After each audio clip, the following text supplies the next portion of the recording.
This is Oli from Bring Me the Horizon, and you're listening to Heavy Consequence. Hey, how's it going? Good, man. How are you? Yeah, good to speak with you. You too. Cool. So we'll get right into it since we don't have a lot of time. I wanted to know, was most of this EP, was it recorded during lockdown? And if so, can you talk about that process of putting it together with everyone kind of socially distant?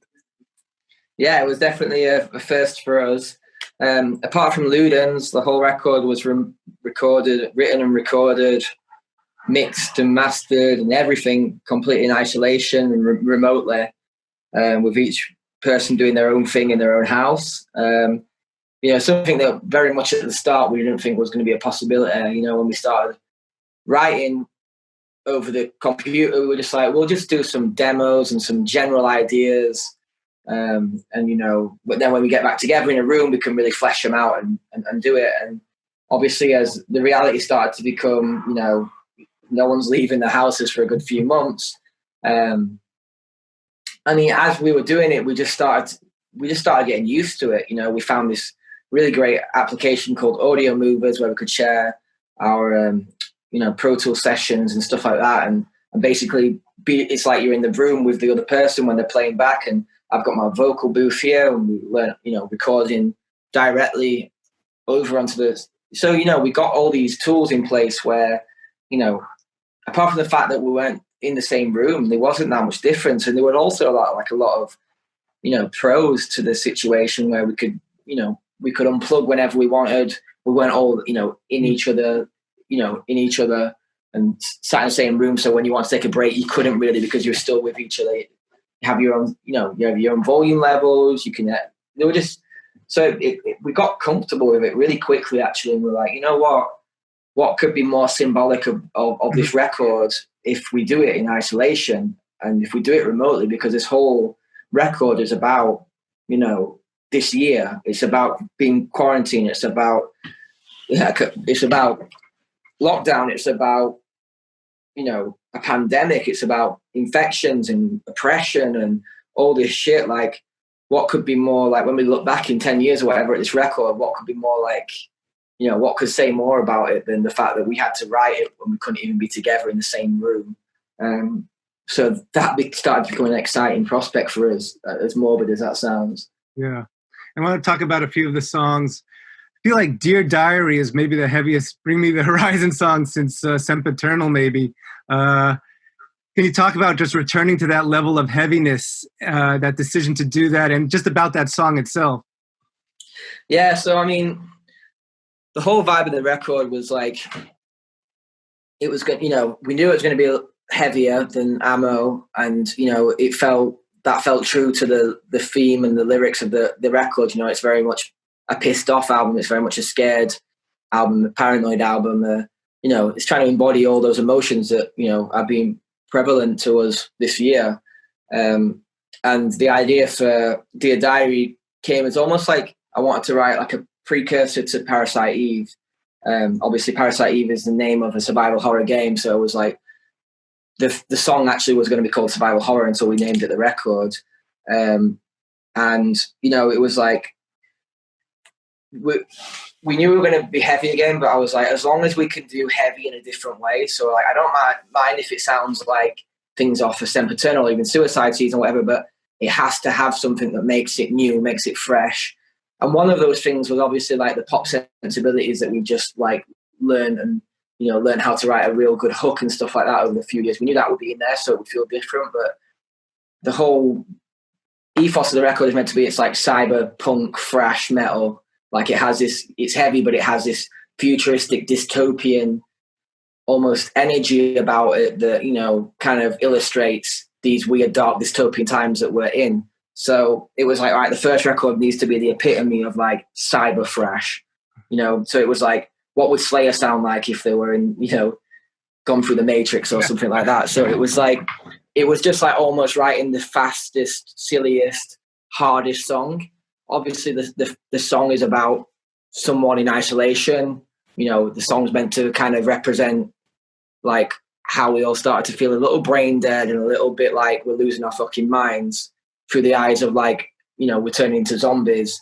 So, the song needed to sound like you're a caged animal, basically. So it was just trying to get that, what does cyber thrash metal sound like? And that was like our best attempt at it. Very cool. And I really like Kingslayer with Baby Metal. I feel like it's like the perfect marriage of Bring Me the Horizon and Baby Metal, just like kind of what you would imagine the two of you getting together. And can you talk about just the collaboration itself, the genesis of the collaboration, how it came together, and just kind of that decision to, use Sue Metal's voice and versus your voice, and how that song came together? So, I mean, we've kind of had like a special relationship with Baby Metal for years now. I think maybe five or 6 years ago, maybe met them for the first time at a festival.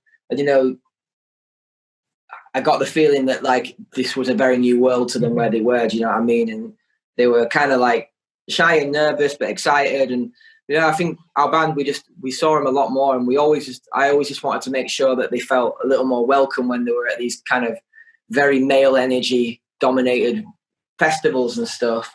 So like, and I think they noticed that. And so like every time we see each other, it's always like a really nice, just kind of moment, when you see someone and it's just all smiles and it's all hugs, and, it's just a really nice energy. And they invited us to play with them last year in Japan. And obviously they're fucking massive over there. So it was just like, we were playing to like 20,000 people a night, like these huge shows. And they were, they're so kind to us. And so like, I talk about a lot as impressed over there and stuff. Like our bands are like bigger because of those guys over in Japan. And like, we just wanted to do something with them, just in like almost like in honor of that camaraderie and that kind of connection we have.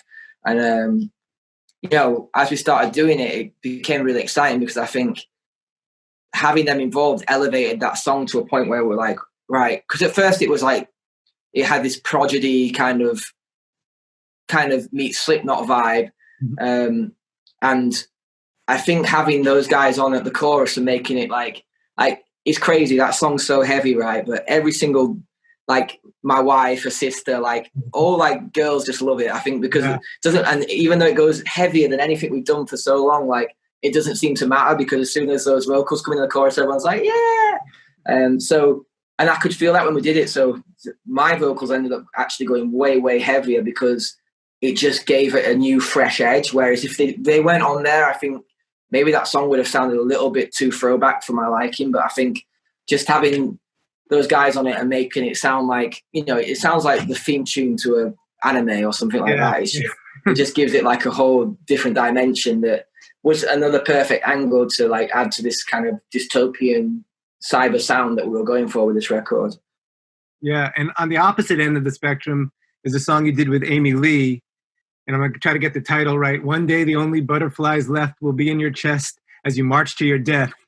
And I think it's really a cool song. It's unmistakably her voice. She has that unique voice, and it has that pacing of an Evanescence songs, but there's like a darkness in the lyrics that's very Bring Me the Horizon, but here she's singing it with this beautiful ethereal voice, and then you come in as a duet. And I would just love to hear more about that song as well, and just kind of how you reached out to Amy and got her to participate.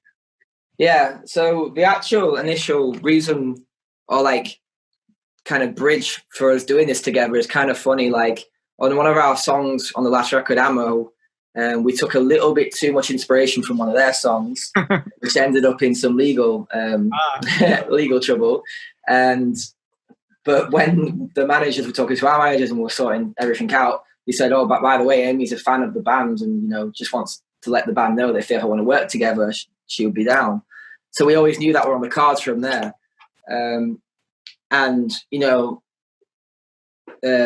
This tune, I'm not going to try and say the song name, so I can't hardly say it, but was the last song we wrote, and we were like, we thought this record was going to be all out heavy, and we got to like the last thing and we're trying to write another heavy song, and we're going, you know what, man, it doesn't need any more heavy. Like it needs something, it needs like a way to end it on a note that's kind of like, you're going to segue into the next record, because the idea is when we get all these 4 records at the end, you listen to them all as a whole and it makes sense. It's almost like colors of a rainbow. Do you know what I mean? It kind of slowly goes through all these different sounds. So you wanted the last song to be a little representative, or at least a little clue to maybe what you're going to start hearing on the next record.